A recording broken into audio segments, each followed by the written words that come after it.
अध्यात्म विज्ञान कोई धर्म या संप्रदाय नहीं है, ये स्पिरिचुअल साइंस है जो कुदरत के कानून पर आधारित है। ये विज्ञान पूरे ब्रह्मांड के सभी रहस्यों को उजागर करता है और जीवन के सभी पहलुओं को समझने के लिए एक नई दृष्टि देता है। इसी को आर्ट ऑफ विजन कहते हैं, दुनिया को देखने की एक नई दृष्टि, जो अध्यात्म विज्ञानी परम पूज्य स्वामी श्री कमलेशानंद जी के निर्देशन में सनातन सत्य का अनुसंधान कर हमारे जीवन को प्रकाशित करे। जय सच्चिदानंद। સદીઓથી ભારત વર્ષની પરંપરા જીવો અને જીવવાદોના સિદ્ધાંત ઉપર રચાયેલી છે। જીવો અને જીવવાદો, આપણે પણ જીવી અને પ્રત્યેક જીવને જીવવાનો એટલો જ અધિકાર છે। માણસ જીવને બનાવી શકતો તો નથી, માટે મારી શકતો પણ નથી। એ આપણી ભારતીય પરંપરા અને એ પરંપરાને આધારે મનુષ્યોની અંદર માનવ ધર્મની સ્થાપના થઈ। કયો ધર્મ? માનવ ધર્મ એટલે એક મનુષ્ય બીજા મનુષ્યને હેલ્પ કરે। શું કરે? એક મનુષ્ય બીજા મનુષ્યને તનથી, મનથી, ધનથી, વાણીથી હેલ્પ, ક્રિયાથી હેલ્પ કરે, કમ સે કમ ભાવથી હેલ્પ કરે। પણ આ એનો ભાવ હતો અને મનુષ્યનો સ્વભાવ ભારત વર્ષમાં નમ્રતા હતો। શું હતો? નમ્રતા, સરળતા। કારણ કે તેઓ કર્મના સિદ્ધાંતને સ્વીકારનારા હતા। કેવા હતા? કર્મના સિદ્ધાંતને, મેં જે કર્મ કર્યા છે એ જ મારો ભોગવટા રૂપે આવશે। કોઈ વ્યક્તિ મને એની મરજીથી સુખ દુઃખ આપી શકે એમ માટે આ દુનિયામાં ભીખ અને ભયની જરૂર નથી। ખ્યાલ આવ્યો? પણ આજે આ કળિયુગની અંદર માણસો બધા બુદ્ધિશાળી થઈ ગયા। શું થઈ ગયા? એટલી બધી બુદ્ધિ વધી ગઈ કે ભીખ અને ભય સિવાય જીવી શકતા નથી। ખ્યાલ આવે? એમને એમ લાગે કે આ દુનિયામાંથી મારે કંઈક લેવાનું છે, દુનિયાને મારે કંઈક આપવાનું છે, પણ એવું કશું જેની સાથે જેવો હિસાબ છે એ જ પ્રમાણે લેવડ દેવડ થશે। કોઈનું જીવન પોતાની મરજી પ્રમાણે હોય નહીં। રામને પણ વનવાસ જવું પડે કે ના જવું પડે? રામની સીતા ઉપાડી જાય તો ઈચ્છા પ્રમાણે હતું? રસ્તે જતા હોય ને કોઈ ગાડી અથડાઈ નાખે, ઈચ્છાપૂર્વક હતું?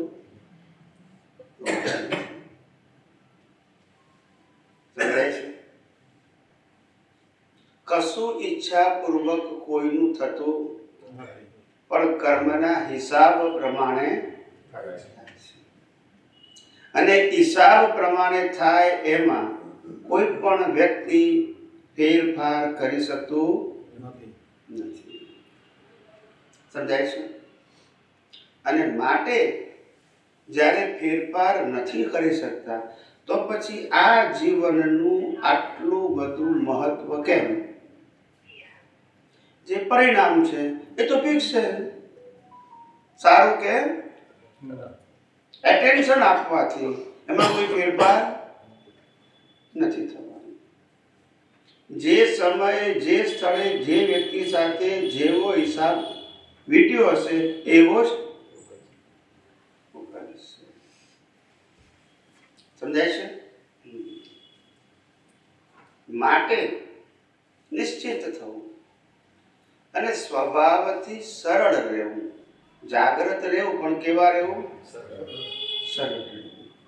બહુ અક્કડ રહેવાની જરૂર. જીવતો માણસ ફ્લેક્સિબલ હોય કે મળતું ફ્લેક્સિબલ હોય? બોલો ને. જીવતો માણસ ફ્લેક્સિબલ હોય કે મળતું ફ્લેક્સિબલ હોય? તો આપણે અક્કડ હોય તો શું કહેવાય? સમજાય છે? સમજાય છે?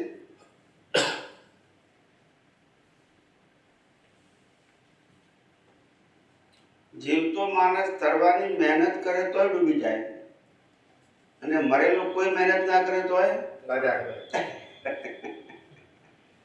ખ્યાલ આવે? જીવતાને કોઈ મુશ્કેલ લઈ જાય અને મરેલાને. વિચાર કરો, કુદરતની વ્યવસ્થા કેવી છે. આટલી બધી વ્યવસ્થા કુદરતે કરી છે અને આપણે ચિંતા કરી છે કાલે શું થશે. સમજાય છે? કારણ કે માણસને એવું લાગે છે આજના મારા પ્રયત્નથી મારું જીવન ચાલે છે. એ વાત સાચી? આજે પ્રયત્ન ભલે કરો પણ પરિણામ તો એ જ આવશે જે તમારા કર્મમાં વીંટાયેલું છે. પરિણામ બદલી શકતા માટે આ વર્તમાન જીવનની વ્યર્થ ચિંતા છોડી દો. પણ નેક્સ્ટ ભાવ કેવો આવશે એની અત્યારે જાગૃતિ રાખો, કારણ કે બીજ આજે વાવો છો. આ તો ફળ છે. યસ કે નો? બીજ વાવતી વખતે ધ્યાન ના રાખીએ અને હળેલા બીજ નાખી દઈએ અને પછી કે મેં 4 માણસો ને 6 માણસો રાખ્યા છે, પણ ફળ સુધારી શકે? બોલતા નથી. ધ્યાન ક્યારે રાખવાનું હોય? બીજ વખતે. ફળ વખતે ધ્યાન રાખીએ તો ફેર પડે? ખ્યાલ?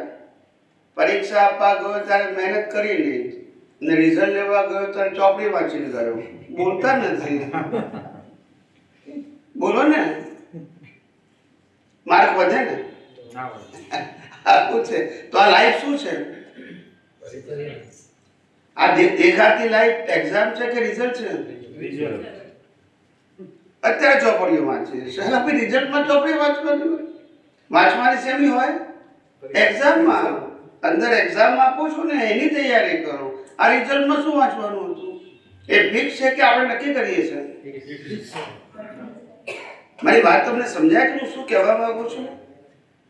પરિણામ વાળો ભાગ છે એને રિઝલ્ટ કહેવાય, અને રિઝલ્ટ જન્મથી મોત સુધી ફિક્સ છે.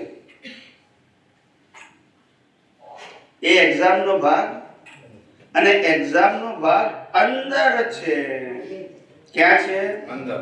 જે બહાર દેખાતો નથી.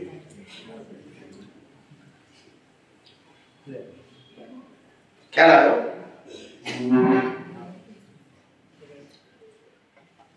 એટલે મનુષ્ય આટલું તો સમજવું કે મહેનત એક્ઝામમાં હોય, રિઝલ્ટમાં ના. જીવન એ રિઝલ્ટ છે, એક્ઝામ. ખ્યાલ આવ્યો? જન્મો ત્યારે મા બાપ કે બનાવવાનું, ભાઈ બહેન, રહેવાનું ઘર, ધર્મ પણ, ગામ અને પડોશી પણ, કાકા મામા ફૈબા પણ, અને તમારું નામ પણ. બોલો. હવે નક્કી હોય મહેનત કરવાની. ખ્યાલ આવે? શ્વાસ બંધ થાય પણ નક્કી કે તમારે કરવાનું કે 5 વાગે બંધ કરી દેજે, એવું સ્વિચ ઓફ કરી દેજે. વિચાર કરો, આખું જીવન પરિણામ છે ને આપણે પરિણામમાં મહેનત કરવા જઈએ છીએ. શું કરીએ છીએ? હવે પરિણામમાં મહેનત કરવી એટલે શું? તમે તમારી ભાષામાં સમજો. સવારે ઉઠીએ અને રાત્રે સુઈ જઈએ, એક પ્રક્રિયા છે. બરાબર? હવે આ પ્રક્રિયાની અંદર પ્રકૃતિ જે કંઈ કરે છે, શું કીધું? વિચાર રૂપે, વાણી રૂપે અને વર્તન રૂપે જે કંઈ કરે છે, જે કંઈ પણ એને અભિપ્રાય વગર જોયા કરો. એ ભલે કરે, સમજાય છે? કારણ કે આ મશીન તો કર્મ ભોગવવાનું સાધન છે, એટલે એ તો કરશે જ ને. પણ એ કરે છે, હું કરું છું માનીએ, એ અજ્ઞાન છે. આની ચિંતા આપણે કરીએ એ અજ્ઞાન છે. સમજાય છે? આટલું જ સમજવાનું છે.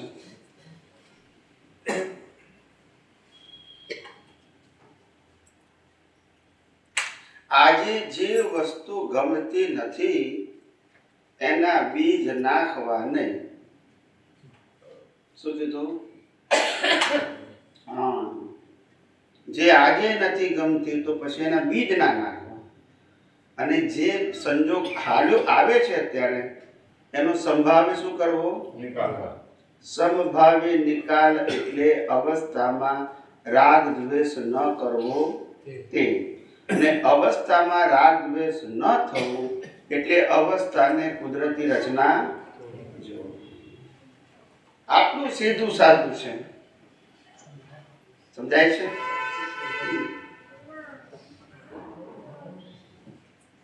અને અનાદિકાળથી આમાં જ આપણે ગૂંચાયા છે.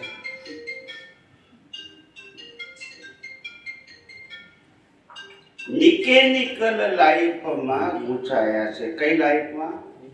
કારણ કે એને એમ લાગે છે કે હું ધાર્યું કરવા જોઉં. શું કીધું? થાય કોઈનું? કોઈનું ધાર્યું થાય? આ ટ્રમ્પનું ધાર્યું થાય છે? બોલો ને. થાય કોઈનું ધાર્યું? પણ અહીંયા બેઠેલા દરેક લાગે ના હું મારું ધાર્યું કરીશ. ના થાય ભાઈ. સમજાય છે?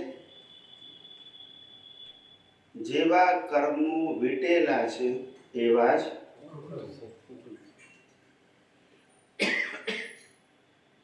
એટલે ઉકલતા કર્મોમાં તમે કશું કરતા નથી, માટે તમે આજે જવાબદાર પણ નથી. માટે એમાં ઊંડા ઉતરવાની જરૂર નથી. સમજાય છે? મહાભારતના યુદ્ધો કર્યા, લાખો લોકોની હિંસાના નિમિત્ત બન્યા, અને એ જ અવતારે મોક્ષે ગયા. બોલતા નથી. હા કે ના? રામે આખી રાવણની ફેમિલીને કલાશ કરી નાખી. એ જ અવતારે મોક્ષે ગયા. ને આપણે કીડીઓ બચાવતા અહીંયા ભરીએ છીએ. તો ફેર ક્રિયામાં છે કે દ્રષ્ટિમાં છે? બોલો ને. જેવી દ્રષ્ટિ એવી તો બદલવાનું શું છે? ક્રિયા બદલી શકાય? મહેનત ઊંધી કરીએ છીએ. શું કરીએ છીએ? સમજાય છે? મહેનત ઊંધી કરીએ છીએ. જે બદલી શકાય એ બદલતા નથી, ને જે ના બદલી શકાય એ ચાલ. હસબન્ડ ને વાઈફ એકબીજાને બદલવા, હું ઘણા મોટા ફેમિલીમાં જોઉં ને તો આ દ્રશ્ય જોવા મળે. હસબન્ડ વાઈફને બદલવા પ્રયત્ન કરે, વાઈફ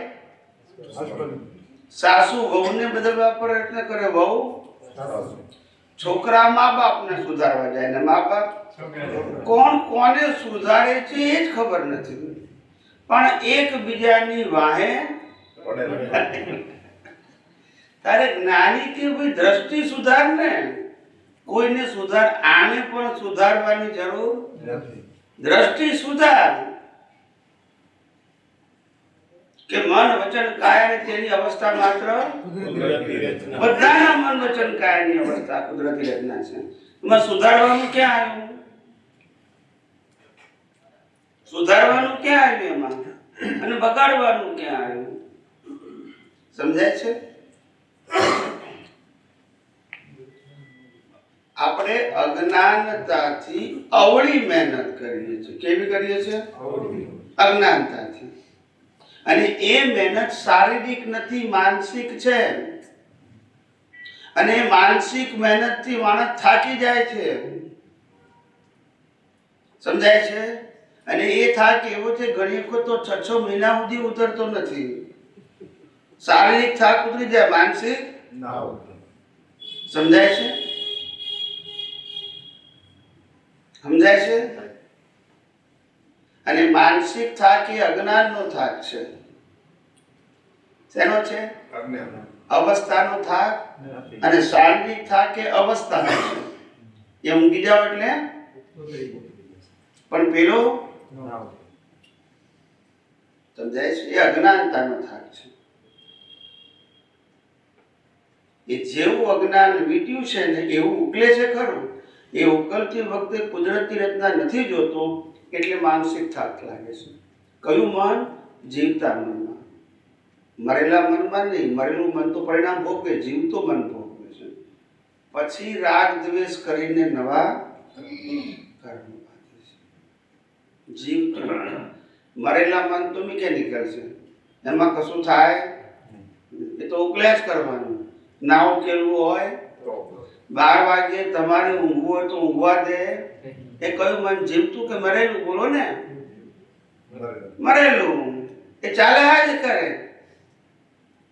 સમજાય છે? એનો કંટ્રોલ તમારી પાસે હોય તો લોકો ચાવી બંધ કરી ઊંઘી જ જાય ને. પણ એ આપણા હાથમાં નથી. એને આધ્યાત્મિક ભાષામાં દ્રવ્ય મન કહેવાય. કયું કહેવાય? દ્રવ્ય મન.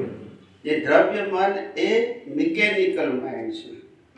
અને ભાવ મન એ જીવતું મન છે. એટલે જેવો ભાવ તેવો. સમજાય છે? એટલે ધ્યાન રાખવાનું છે ભાવ મનમાં. દ્રવ્ય મનમાં એ તો વીટેલું ઉકલવાનું જ છે. અને એમાં આપણી પાસે ઓપ્શન અનાદિકાળથી આવું થાય છે. પણ માણસને ખબર જ નથી પડતી કે ધ્યાન ક્યાં આપવું. જ્યાં ધ્યાન આપવાનું છે ત્યાં આપતા નથી. અને જ્યાં આપો છો ત્યાં તમે સુધારી શકતા નથી. યસ કે નો? દરેક માણસને પોતાના જીવનમાં એવા અનુભવ થાય કે મારી મહેનતથી આ સંજોગ બદલાયો, વ્યક્તિ બદલાઈ, પ્રોફિટ થયો, સારું થયું મારી મહેનતથી. એવું બધા માને કે ના માને? બોલો. પોતાની મહેનતથી તો એ શ્વાસ પણ લઈ શકે નહીં. પોતાની મહેનતથી લેતો હોય તો કલાક બંધ કરી જોઈએ તો ખબર પડે કે એની મહેનત છે કે ઓટોમેટિક છે. સમજાય છે? એટલે વિજ્ઞાન સમજો તો આનંદ છે, છૂટાપણું છે, મુક્તિ છે. ધર્મ સમજો તો બોજો છે, ઉપાધિ છે. શું છે? પાપ પુણ્ય બંધાશે પણ બોજો છે. શેનો બોજો? કરવાનું, મારે કરવાનું, મેં કર્યું, મારાથી ના થયું. આવા વર્તુળમાંથી માણસ બહાર નીકળી શકે? હું કરું એ પણ એ વખતે ભૂલી જાય. એ વખતે ભૂલી જાય. જ્ઞાની પુરુષ કે અવસ્થા માત્ર, પણ એ વખતે ભૂલી જાય. એ વખતે શું કરે? ના, હું જ કરું છું. જ્ઞાની પુરુષ કે રોજ જે બોલે સ્થૂળ સંજોગો, સૂક્ષ્મ સંયોગો, વાણીના સંયોગો, પર અને તોય કે છે પણ હું જ વિચારું છું, હું જ બોલું છું, હું જ કરું છું. સામેવાળો જ બોલે છે, એ જ કરે છે. આ દ્રષ્ટિ બાકી કરે છે. હવે આમાં અજ્ઞાનતામાંથી ક્યારે બહાર નીકળશે? સમજાય છે? આવું અજ્ઞાનનો ઉપયોગ કરે તો દશા પ્રાપ્ત થાય કે બેહે? પોતાની જાતને શું માનીને બેઠા? પંચ મહાભૂતનું શરીર કુદરતનું. કુદરતે આપેલા હવા પાણી ખોરાકથી ચાલે? સત્તા, સંપત્તિ, સંબંધ, સાધન કુદરત આપે છે. આટલો અહમ અભિમાન શેના માટે? આ દુનિયામાં કશું આપણું છે? કશું છે? વિચાર કરો. અહમ છે ને? બાકી જે જીવન છે એ તો પાપ પુણ્યના ખેલ છે. આજે છે ને કાલે એમાં શું અહમ કરવાનું? સમજાય છે? આ વિજ્ઞાન જ માત્ર એવું છે કે જે જાગૃતિ લાવે. જ્ઞાની પુરુષ દાદા ભગવાન વારંવાર કહેતા હતા, જેમાંથી આ સૂત્ર બન્યું. સૂત્ર નંબર 1, તારે મોક્ષે જવું હોય તો કશું જ કરવાની અને સંસારમાં ભટકવું હોય તો બધું જ કરવાની. આ સૂત્ર એનું છે અને પહેલા નંબરનું સૂત્ર છે. પણ લોકો એને ધોળીને પી ગયા કે એ તો બોલે, અમારે તો કરવું પડે ને. કોઈને ગાંઠે એમ છે? આ શરીર કે ગાંઠ્યું છે કોઈ દિવસ? એટલે કૃષ્ણ ભગવાનને માને તો કૃષ્ણ કે હે જીવ તું સુધને સોચ ના કરે, કૃષ્ણને કરવું હોય તો કરે. આવું ચોખ્ખું કે તારે ચિંતા કરવાની જરૂર નથી, કૃષ્ણને કરવું હોય તો કરે. તો આપણા વાળા કૃષ્ણ ભગવાનને ધોઈને પી જાય. એ તો કે પણ અમારે છોડ્યું નહીં પરણાવવાની. જો બોલો, કોઈનું માને નહીં, પછી માર ખાય કે નહીં? સમજાય છે? જ્યારે બધું વાંકું પડે ત્યારે એમ કે હું શું કરવું, બધી મહેનત કરી તોય ફેરફાર થયો.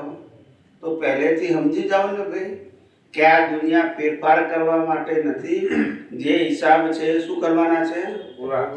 એને ફેરફાર કરવા માટે શું મહેનત કરો છો? સમજાય છે? કોઈનો ફેરફાર થાય? રામ સીતાને ના સુધારી શક્યા. રામ મોક્ષે ગયા, સીતાજી અહીંયા છે.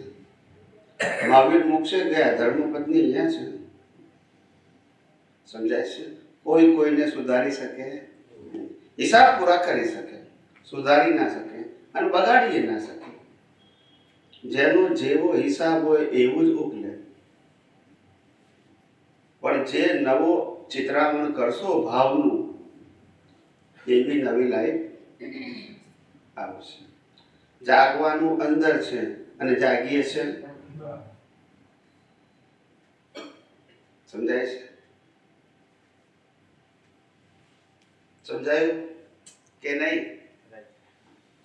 આંખે દેખ્યું સત્ય છે ને એ બધાને ગમે છે. કયું સત્ય? એટલે આંખે દેખ્યું સત્ય તો ફિલ્મ છે, બોલતા નથી. આ ફિલ્મમાં દ્રશ્યો સાચા હોય છે? બોલો. આ લાઈફ પણ શું છે? ઉતરેલી ફિલ્મ છે, ખાલી પ્લે થાય છે. એમાં સુધારો થઈ શકતો નથી. ફિલ્મ ઉતરી ગઈ છે, હવે ખાલી પ્લે જ થાય છે. શું થાય છે? સુધરે? અમિતાભ બચ્ચનની ફિલ્મ અમિતાભ બચ્ચન પોતે જુએ તો એ બદલાય? બોલતા નથી. બોલો. ના બદલાય. સમજાય છે? આ તો ગયા અવતારની ફિલ્મ અત્યારે ચાલે છે. એમાં આનો વાંક અને લોકો આનો વાંક કરે છે કે આને ભૂખ્યું રાખો કે છે આવું કરી બેટા. પણ આનું શું વાંક? આને કે 11 કરાવો કે છે ભૂલ કરી. પણ આને ક્યાં ભૂલ કરી છે? આ તો મશીન છે. શું છે? મશીન ભૂલ કરે? સમજાય છે? પણ કેવી ઊંધી સમજણ ફિટ થઈ ગઈ છે. શું થઈ ગઈ છે? એટલે કવિરાજે પદ લખ્યું, સમજણ ભૂલ વગરની થશે, તેથી તારો મોક્ષ થશે. સમજણ કેવી થવી જોઈએ? સમજણ તો છે પણ ભૂલ વાળી છે. કેવી છે? એ સમજણને શું કરવાની છે? ભૂલ સમજાય છે?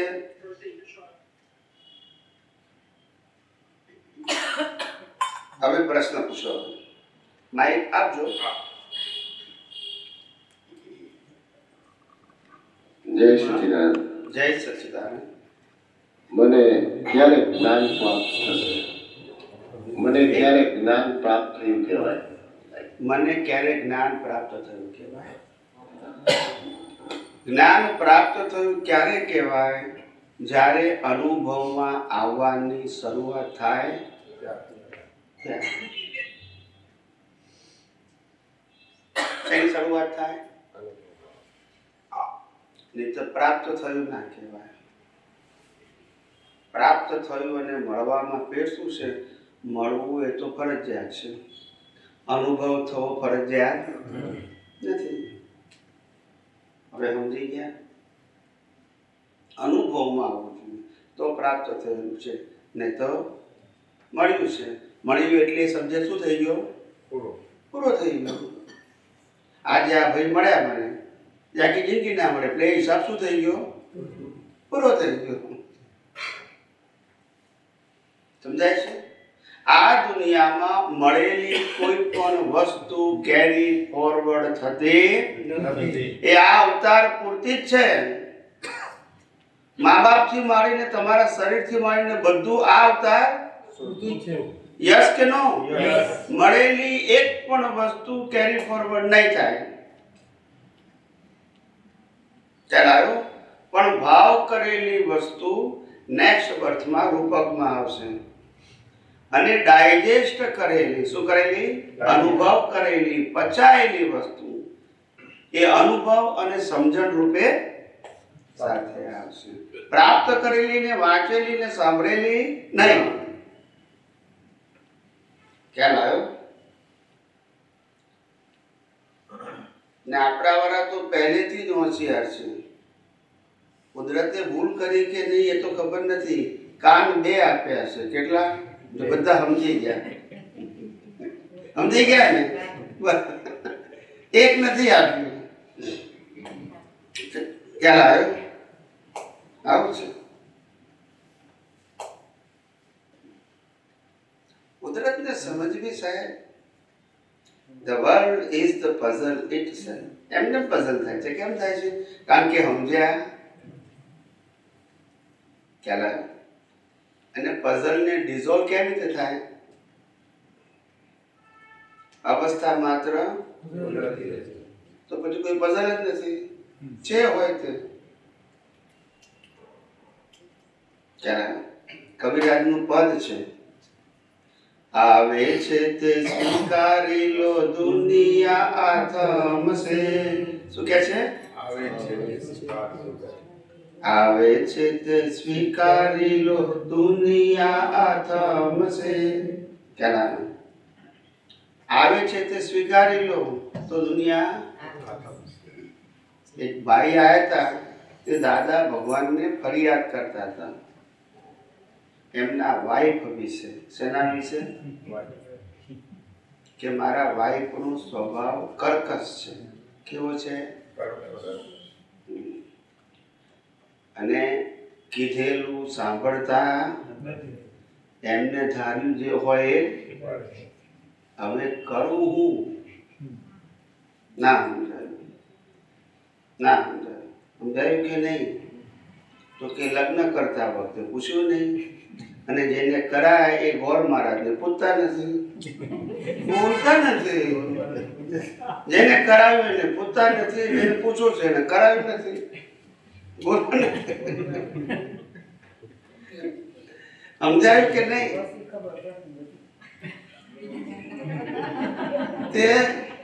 તે પછી દાદા ભગવાનને, આ તો થોડા હસાવું છું જરા, હસે એનું ઘર. મને છે ને બોચિયા જેવા નથી ગમતા. કેવા નથી ગમતા? કિલકિલાટ હસતા હોય એ જ ગમે. હાવ દિવેલ પીધેલા હોય કેવા ગમે? મોઘા ભાવનું દિવેલ હસતા જ ગમે. ખ્યાલ? સૌથી વધારે કોમેડી આ દુનિયામાં કોણ થઈ ગયો બોલો?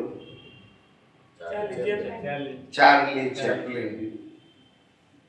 એને પોતાના જીવનની ઓટોબાયોગ્રાફીમાં લખ્યું છે, જે માણસ દિવસમાં એક વખત પણ હસ્યો નથી એ માણસ એ દિવસ માટે મરણ સમાન છે.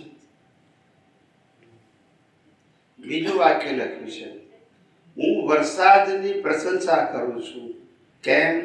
કારણ કે રડતા માણસના પણ આંસુ દેખાતા. બોલો ને, ખ્યાલ આવે ને? અને ત્રીજું વાક્ય લખ્યું છે, હસતો માણસ એને કહેવાય કે દુનિયાને એની વેદનાની ખબર ન પડે. એને પોતાના જીવનમાં તારણ કાઢી લખ્યું છે, એમને રેન્ડમ નથી લખ્યું. એને જીવનમાં બહુ સંઘર્ષ આવેલા, દરેકને આવે એના કર્મ પ્રમાણે, પણ એને સાર કાઢી અને લખ્યો પોતાની ઓટોબાયોગ્રાફી. સમજાય છે? પૂછો હવે કઈ. એટલે તમે જે કીધું ને જ્ઞાન વસ્તુ, આપણે બધાએ જ્ઞાનને છે ને શબ્દ માની લીધું છે, જ્ઞાનને ક્રિયા માની લીધું છે. ના, શબ્દ ને ક્રિયા જ્ઞાન નથી, અનુભવ જ્ઞાન છે. અને અનુભવ હંમેશા મેચ્યોરિટીથી, ગળામણથી જ આવે, ચમત્કારથી. રામકૃષ્ણ મહાવીર જેવા અનેક મહાપુરુષોની જીવતા સભામાં બેસીને આવ્યા છે, તોય હતા એવા ને એવા. કારણ કે એમને તો આપ્યું પણ આપણે ઉતાર્યું બોલતા નથી. જ્યારે જે આવે ને તે આપણને લાગે આવા તો કેટલાય આવે, જો બોલતા નથી. ખ્યાલ આવે? કારણ કે ઓળખાણ પડતી નથી. ભગવાન શ્રી રામનું જ્યારે મંદિર બનતું હતું, બની રહ્યું હતું, ઉદ્ઘાટન થવાની હજુ તો વાર હતી, તે વખતે એક ગીત પ્રચલિત હતું. યાદ હોય તો બોલો. હે? એ બી ખરું, પણ બીજું ગીત એ તો એ બરાબર, એ ગીત તો બીજું હતું. હે? એ તો એક જ છે ને, એ તો એક જ છે, એ તો એક જ છે. હું એની લીટી ભૂલી ગયો કે પેલું હું તમને અર્થ કહું છું, તમને ખબર પડી જશે કે ભગવાન આવે તો કયા રૂપમાં આવે તે ઓળખી શકાતા નથી. એવું આ તો મિનિંગ કીધું મેં, એના ઉપર ભજન હતું. આવે ને તો પણ આપણે ઓળખી શકતા, એટલે એના ઉપર એક ભજન હતું 3-4 લીટીનું, હું ભૂલી ગયો અત્યારે.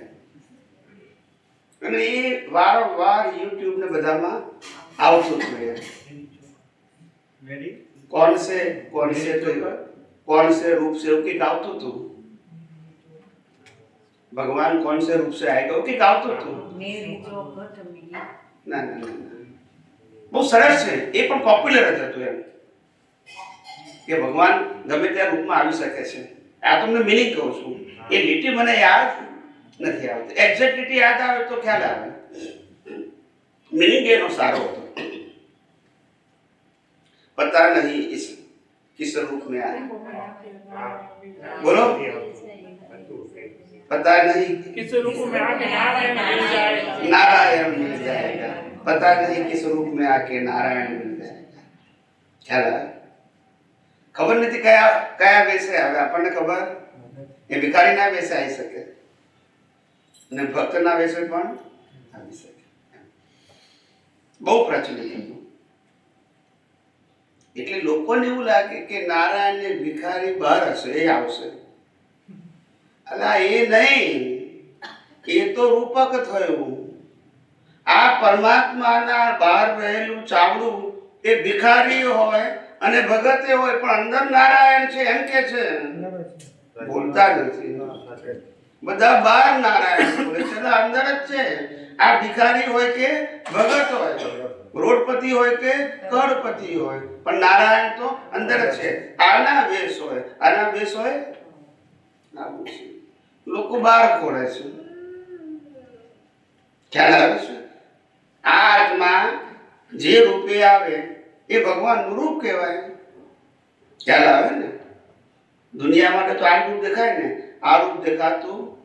એટલે આ નારાયણ કયા વેશે આવે કહેવાય સ્ત્રી વેશે આવે અને પુરુષ વેશે આવે, બાળક રૂપે આવે અને યુવા રૂપે આવે, ખબર છે?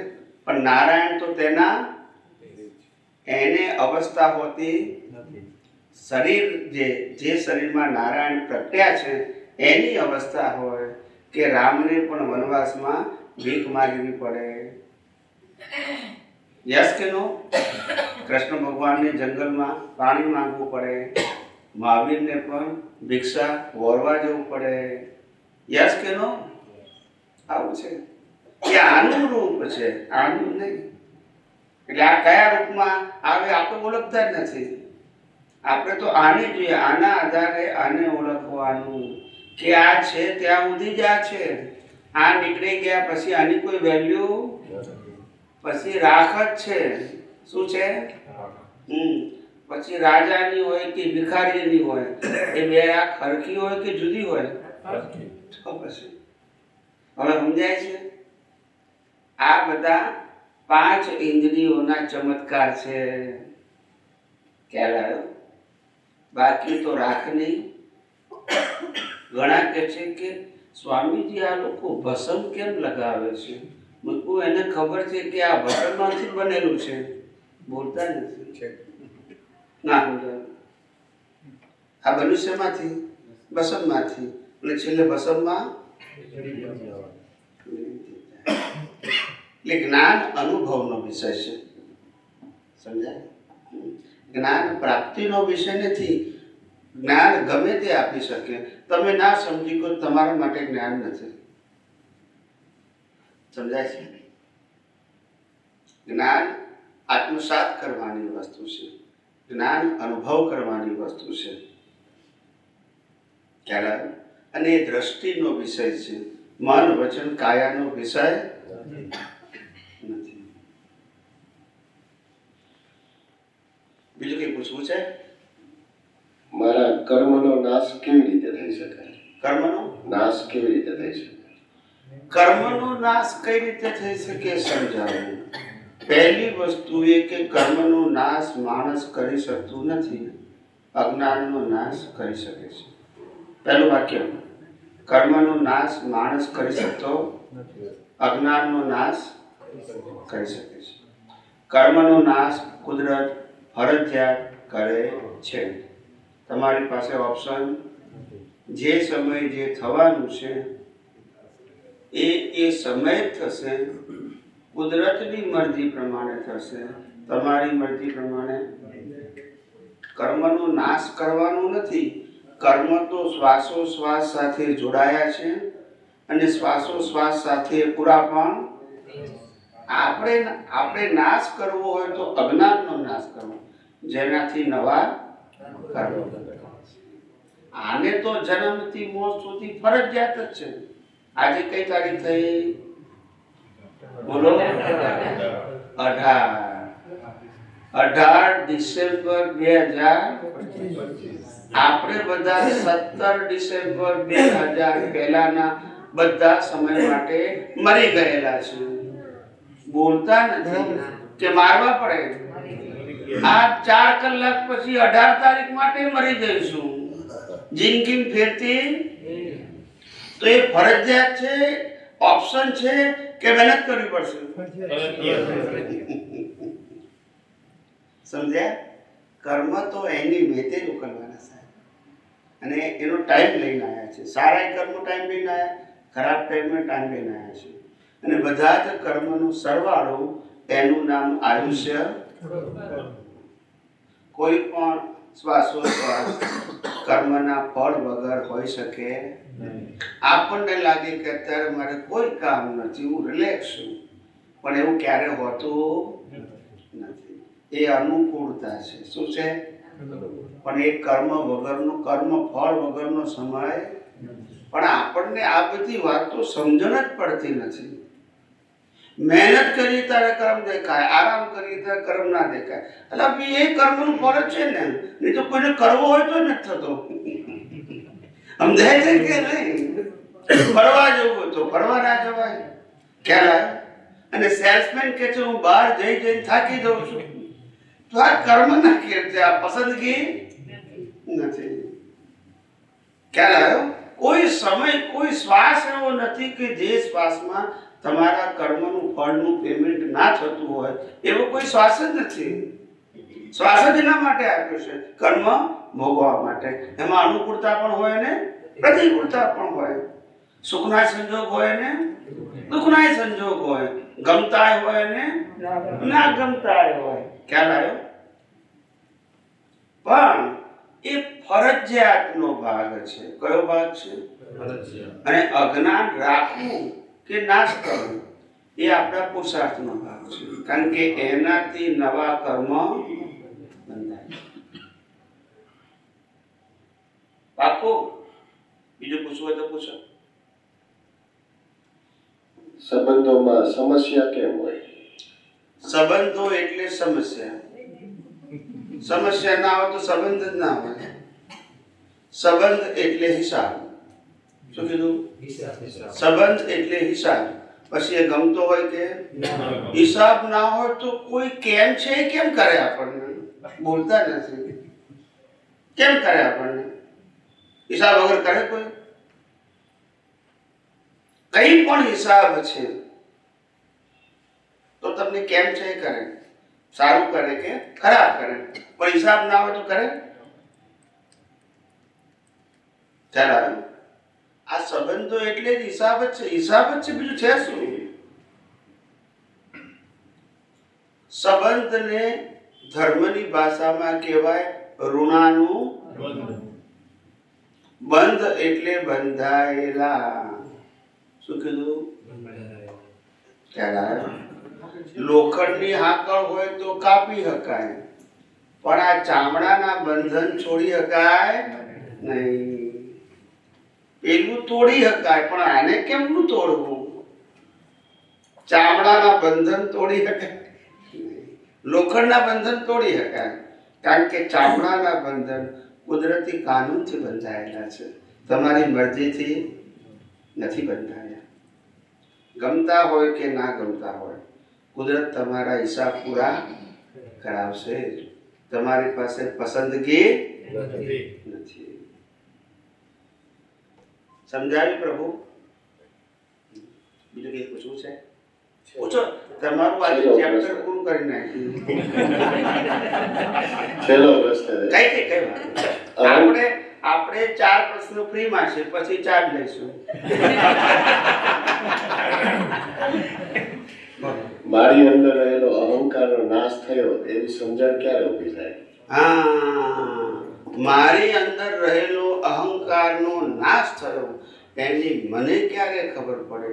તો કે છે મારી સમજણમાં ખબર પડે કે હું કોઈ પણ ક્રિયાનું કરતા નથી, હું કોઈ પણ સંજોગોનું ભોગતા નથી, હું કોઈ પણ વ્યક્તિ કે વસ્તુનો માલિક નથી. તો પછી મારામાં અહંકાર છે નહીં. બોલતા નથી. હા કે ના તો બોલો. કઈ ના આવ્યા છો ને બધા? તો થોડું જોર બતાવો. હું તો કાઠિયાવાડમાં આવું છું ત્યારે ખાસ કહું છું કે હુંકારો કરવો, કારણ કે જીવતા જ કરી શકે, મરેલા તો આ તો કાઠિયાવાડ જ છે ને. હું તો વિદેશોમાં કહું છું, કાઠિયાવાડનું નામ દે, તમારા કાઠિયાવાડનું માર્કેટિંગ કરું છું.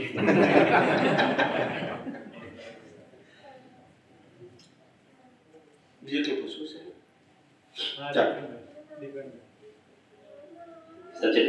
જય સચ્ચિદાનંદ. સ્વામીજી, કાલે આપણે પ્રતિક્રમણ અને સામાયિક વિશે થોડી ચર્ચા થઈ, અને એમાં જેને જ્ઞાન પ્રાપ્ત થયું અથવા સમજણમાં સતત જાગૃતિ ક્યાંય રહેતી નથી, એટલે ભૂલો થતી હોય, કોઈ બી વસ્તુમાં આપણે જ્ઞાન હાજર ન રહેતું હોય, ખબર પડે તો લેટ હોય કે ભાઈ મને સમજણ પડી કે આ ભૂલ છે. તો પ્રતિક્રમણ અને સામાયિક એનો ડેઈલી સતત ઉપયોગ કરવો કેવી રીતે, અને જેથી કે નવું બંધાયેલું જે ખબર પડે છે એ ક્ષય થાય, અને પ્લસ નવું, જેમ ભાઈ કીધું કે મારો અહંકાર ગમે ત્યારે ફેણ ચડાવીને બેસી જાય છે, ખબર નથી પડતી, પાછી ખબર પડે છે. એટલે જાગૃતિ લેવલ એ સ્વનો પુરુષાર્થ, જેમ આપ કહો છો કે ભાઈ એ તમારા હાથમાં છે, પણ એ હાથમાં છે એ પરિણામના હિસાબે છે કે કારણ કે હાથમાં હોય તો પાછું એ રહેતું નથી. ખબર છે, સમજાય છે, બરાબર છે. અનુભવ ફ્લક્ચ્યુએટિંગ, તો કેવી રીતે એનો શોર્ટ અને ડેલી કે ભાઈ નમો રિયંતરમ બોલી તો હાજર રહેવું જ જોઈએ, એવું સહજ સરળ. કારણ કે અનંતના અભ્યાસમાં ભ્રમણ કરતા દરેકનો પોતાનો પુણ્ય પાપનો હિસાબ પ્રમાણે આવે છે જાગૃતિ, અથવા તો પણ જ્યાં પુરુષાર્થ વાળો પાક છે એમાં કઈ રીતે કે ફિક્સ કંઈક ફોર્મ્યુલા હોય કે ઇઝી જેમ કે હાજર થઈ જ જવું જોઈએ. આપણા જેવા જ્ઞાનીઓ, કૃપાળુદેવ જેવા જ્ઞાનીઓ સામે, દાદા ભગવાન જેવા, તો કેમ અમારી ગયા. શરૂ કરું જવાબ. જી, પહેલી વસ્તુ એ કે આ ઇન્દ્રિયોથી દેખાતો અહંકાર મળેલો છે. જીવતો અહંકાર ક્યારે ઇન્દ્રિયોથી દેખાય નહીં. સમજી ગયા? લાઈન ઓફ ડિમાર્કેશન સમજી લો. ઇન્દ્રિયોથી દેખાતો આપણો કે બીજાનો અહંકાર એ મળેલો છે. જીવતો અહંકાર ક્યારે ઇન્દ્રિયોથી દેખાય નહીં. ખ્યાલ આવ્યો? એ અંદર છે, એ ફિઝિકલ નથી. એ અજ્ઞાનથી ઊભો થયો છે. શેનાથી? અજ્ઞાનથી. એ અંદર હોય, બહાર એક આંખોથી ના દેખાય. બીજી વસ્તુ કે પ્રતિક્રમણ સામાયિકની તમે પ્રશ્નની શરૂઆત કરી. આપણે ગઈકાલે એકદમ સિમ્પલ કીધેલું, સ્વમાં રહેવું, હું નિશ્ચય નિર્ણયથી કેવળ શુદ્ધ આત્મા છું, એ લક્ષ્ય રાખવું કોઈ પણ અવસ્થામાં, એનું નામ સામાયિક. એ રહેતું હોય તો ફિક્સ થઈ ગયું. હવે હું જવાબ આપી રહ્યો છું, પણ ધીમે ધીમે આપું છું. કોઈ પણ અવસ્થામાં હું મન વચન કાયાથી મુક્ત એવો ચેતન અવિનાશી અનંત શક્તિ વાળો એવો શુદ્ધ આત્મા છું. આટલું આપણને રહે કોઈ પણ અવસ્થામાં, એનું નામ સામાયિક. એનું નામ સામાયિક. કોઈ યંગ હોય તો લઈ લો, એમને જરા હેલ્પ કરશો. બેસો, બાકી તમે છે પ્રભુ, બેસો. એટલે અને પ્રતિક્રમણ એટલે શું?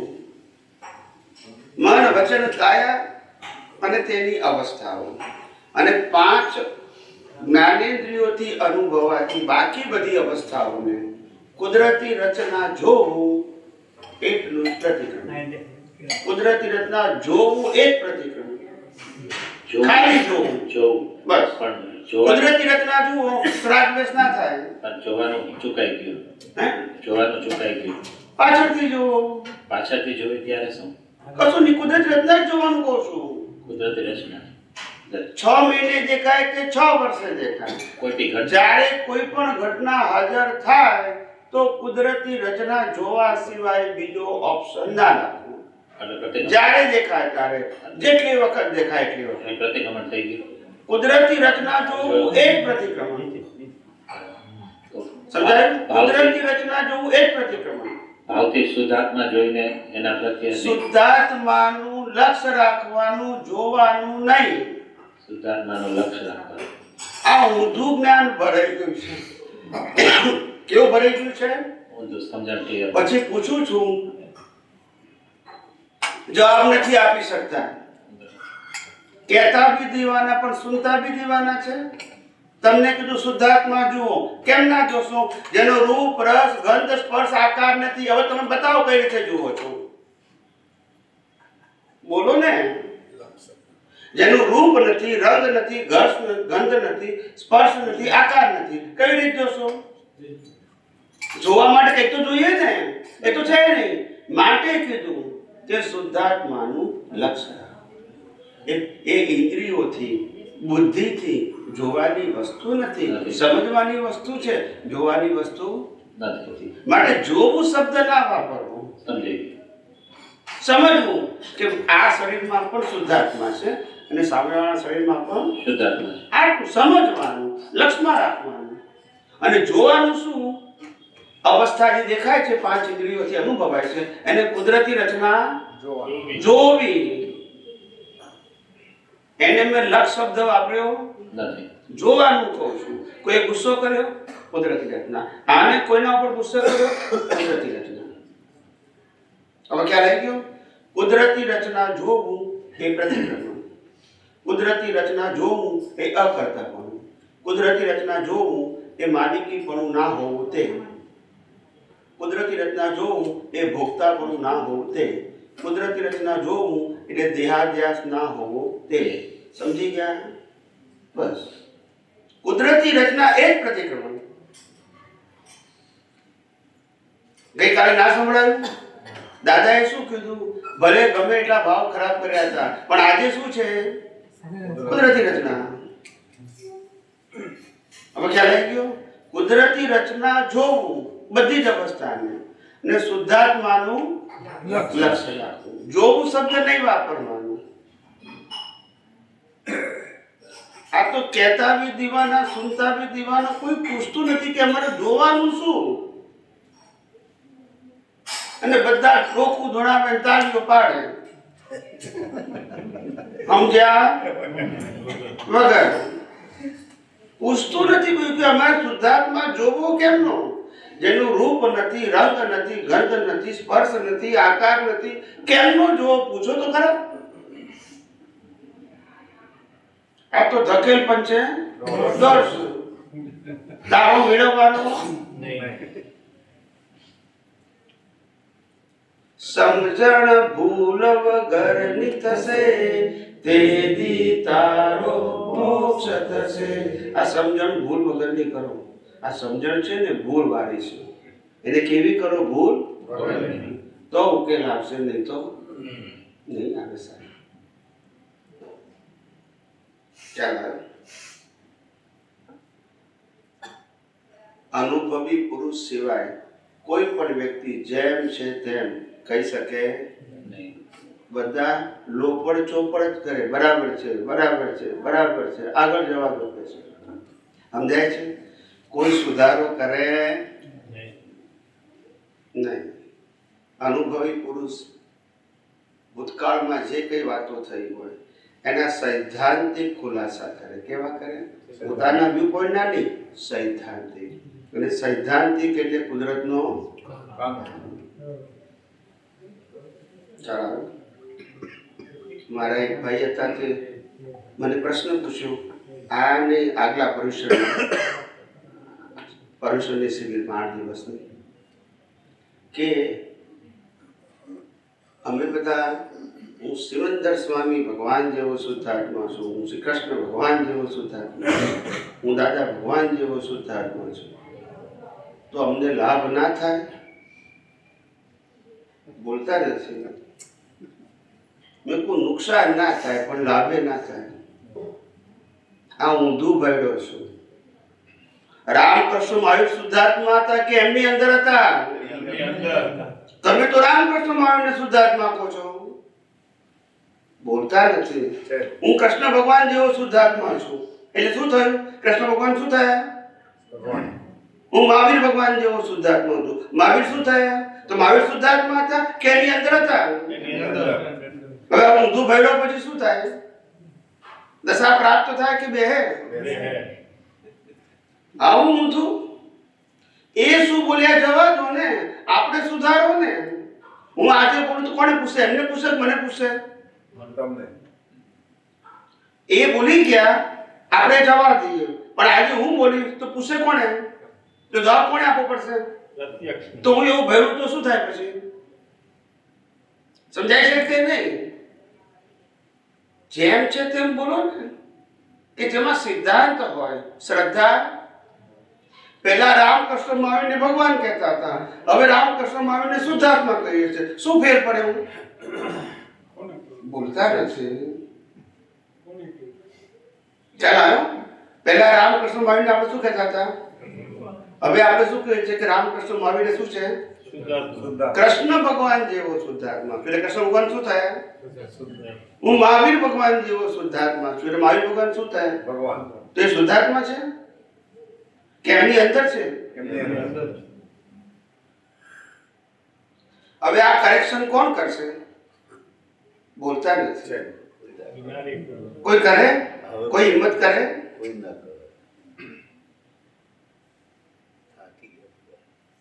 સમજાય છે? હવે આપણી સમજણ જ ભૂલવાળી છે. શું કરવાનું? કોણે કીધું એ ઇમ્પોર્ટન્ટ નથી. તમે તો સમજો. સમજાય છે કે નહીં?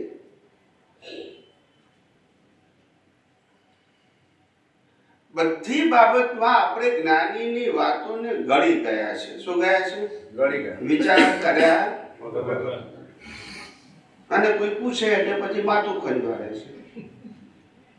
કારણ કે જવાબ નથી. મહાત્માને પૂછીએ કે જ્ઞાન કોને મળ્યું? તો કે મને મળ્યું. મને કોને? તો કે ચંદુલાલને.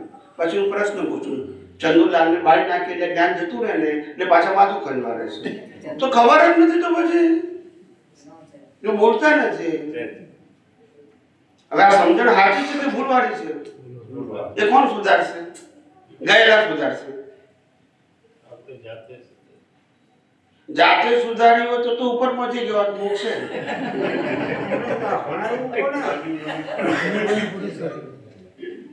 હે શું કહો છો? પ્રત્યક્ષ હોય ને એ સુધારી આપે. એમ નહીં. આ ભણાયું કોણે? જેને ભણાયું છે એના માટે આપણે કશું બોલવું નથી. પણ અત્યારે તમે સમજી લો ને એમ કહું છું. એમનામાં કોઈ કરેક્શન એ કરવાના હવે આપણે કરવાનું છે. બોલતા નથી. બાપા કે છે મારે મોબાઈલની જરૂર, મારે 80 ગયા 10 નહીં નીકળે. બોલતા નથી. તો છોકરા શું કહે છે? મારે મોબાઈલ વગર તાર એનો મેર પડશે. એમની રીતે બરાબર છે. આપણે જે છે એને એક્સેપ્ટ કરો પરિસ્થિતિને. એમાં કરેક્શન થવાનું. પણ આજે તમારી સમજણ તો સુધારો.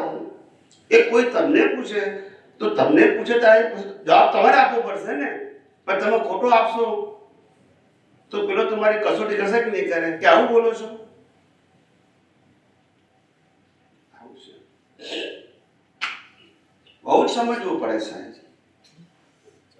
કેટલી બધી આપણી અણસમજણ છે. વિજ્ઞાન મુક્તિનો માર્ગ એ જાગૃતિનો માર્ગ છે. બેભાન અવસ્થાનો માર્ગ નથી. The path of freedom is full of awareness. એ જાગૃતિનો માર્ગ છે. મિકેનિકલ માર્ગ નથી. જાગૃતિ હશે તો કામ થશે સાહેબ. સમજાય પ્રભુ? પ્રતિક્રમણ અને અતિક્રમણ અને સામાયિક. સ્વમાં રહેવું તે સામાયિક. સ્વ સિવાય બધી જ વસ્તુને કુદરતી રચના જોવું તે પ્રતિક્રમણ અને ન જોવું તે અતિક્રમણ. લાંબુ ઇતિહાસ ભૂગોળ ચોપડી ભણવાની જરૂર નથી. સમજી ગયા?